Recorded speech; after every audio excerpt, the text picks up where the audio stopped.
Pertama, izinkan saya ingin memperkenalkan diri terlebih dahulu. Nama saya Jasin Popo Putra, NIM E1051201029 dari Prodi Ilmu Politik kelas B. Di sini saya berterima kasih kepada Bapak Firdaus SIP MSOS selaku dosen pengampu mata kuliah analisa politik yang telah memberikan tugas dengan ketentuan membuat rekaman. Yang pertama, saya akan menjelaskan sebelumnya di sini sudah saya rangkum dan saya baca dan sisanya sesuai dengan pengertian saya. Yang pertama, saya akan menjelaskan tentang definisi analisa politik berdasarkan para ahli. Pengertian politik perlu dipahami oleh setiap orang. Pasalnya, politik adalah suatu fenomena yang berkaitan dengan manusia yang selalu hidup bermasyarakat. Konsep politik diterapkan di seluruh dunia. Politik biasanya berkaitan dengan pemerintahan. Istilah ini biasanya mengacu pada bagaimana cara negara diatur serta cara pemerintah membuat aturan dan hukum. Politik juga bisa dilihat pada perusahaan, sekolah, dan organisasi.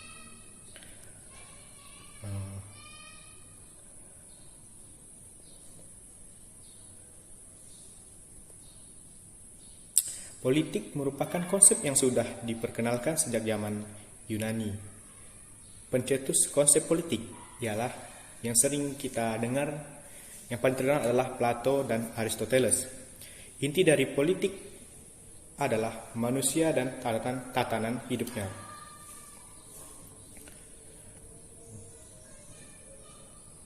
Selanjutnya saya akan menjelaskan tentang mengenal politik dulu. Pengertian politik perlu disimak dari sejarahnya. Secara etimologis, politik berasal dari bahasa Yunani, yaitu polis. Polis berarti kota yang berstatus negara. Kota berstatus negara, kota. Pengertian politik yang berkembang di Yunani saat itu dapat ditafsirkan sebagai suatu proses interaksi antara individu dengan individu lainnya demi mencapai kebaikan bersama. Menurut Kamus Besar Bahasa Indonesia KBBI, pengertian politik adalah pengetahuan mengenai ketatanegaraan atau kenegaraan seperti tentang sistem pemerintahan, dasar pemerintahan. Pengertian politik juga dikenal sebagai segala urusan dan tindakan kebijakan, siasat, dan sebagainya mengenai pemerintahan negara atau terhadap negara lain. Politik merupakan cara yang hidup berkelompok. Membuat keputusan politik adalah tentang membuat kesepakatan antara manusia sehingga mereka dapat hidup bersama dalam kelompok seperti suku, kota, atau di negara. Sementara itu, ilmu politik adalah salah satu subjek yang bisa dimanfaatkan untuk memahami apa itu politik.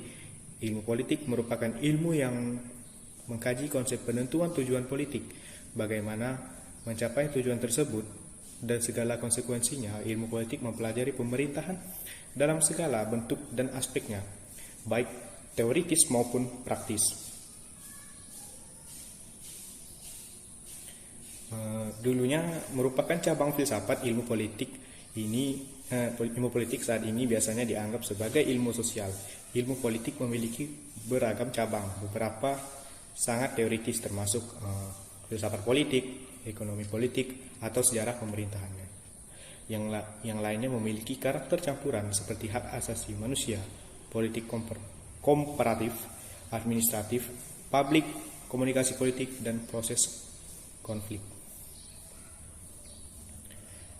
Nah, sekarang saya akan masuk ke penjelasan pengertian politik menurut para ahli. Yang pertama adalah menurut Andre Heywood. Pengertian politik adalah kegiatan suatu bangsa yang bertujuan untuk membuat, mempertahankan, dan mengamandemenkan peraturan-peraturan umum yang mengatur kehidupannya, yang berarti tidak dapat terlepas dari gejala konflik dan kerjasama. Yang kedua adalah menurut Gabriel Almond. Pengertian politik adalah kegiatan yang berhubungan dengan kendali pembuatan keputusan publik dalam masyarakat tertentu di wilayah tertentu, di mana kendali ini disokong lewat instrumen yang sifatnya otoritatif dan koersif. Teori klasik yang ketiga, teori klasik Aristoteles. Menurut teori klasik Aristoteles, pengertian politik adalah usaha yang ditempuh warga negara untuk mewujudkan kebaikan bersama.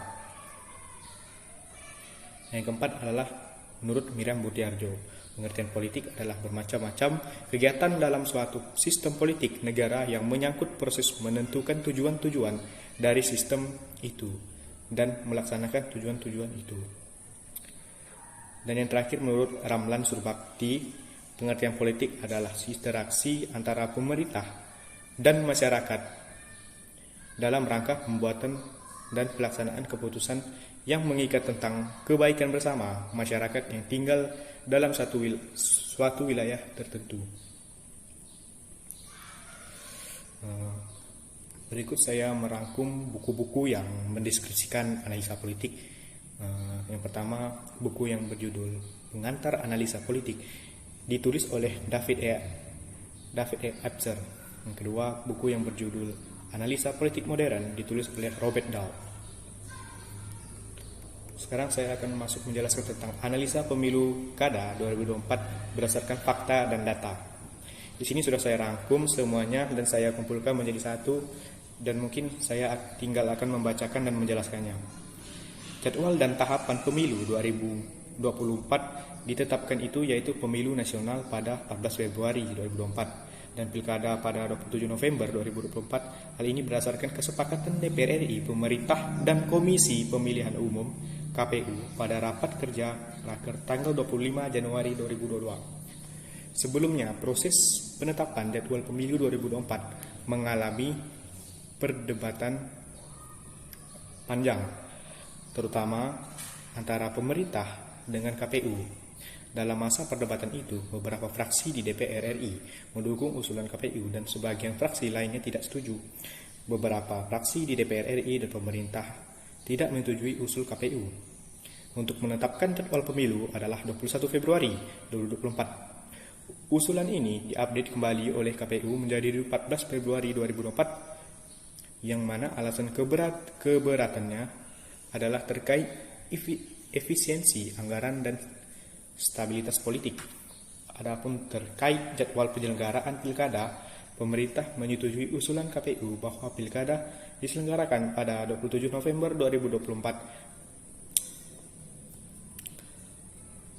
Masuk ke pra penetapan jadwal pemilu dan pilkada 2024. Dalam pemerintahan negara Indonesia, pemerintah dari awal mengusulkan beberapa opsi jadwal pemilu 2024, yaitu yang pertama 24 April, yang kedua 8 Mei, dan ketiga 15 Mei. Akhirnya ketiga opsi tersebut diperas menjadi satu opsi saja,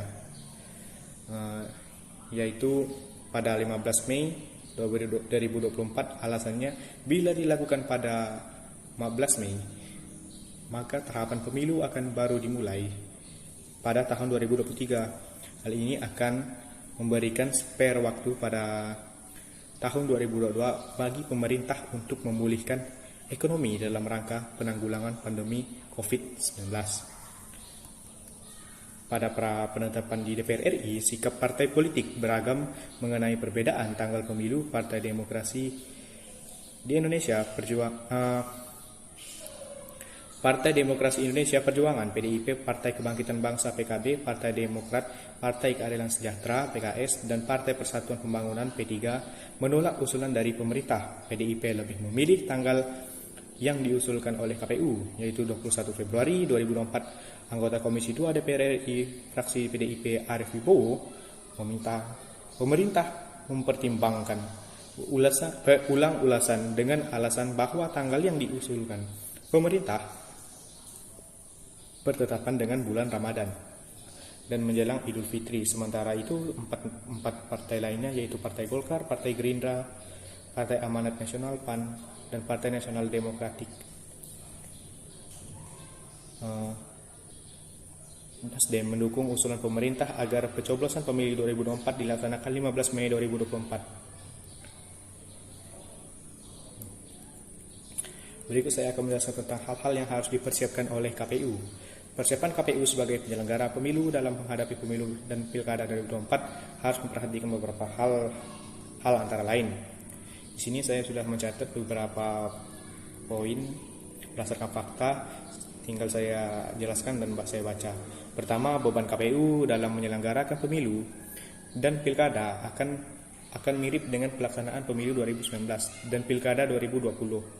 Pada pemilu 2019, banyak petugas KPU di lapangan yang sakit bahkan meninggal dunia pada pemilu 2019. Tercatat 894 petugas pemilu yang meninggal dunia dan 5.175 petugas pemilu yang jatuh sakit.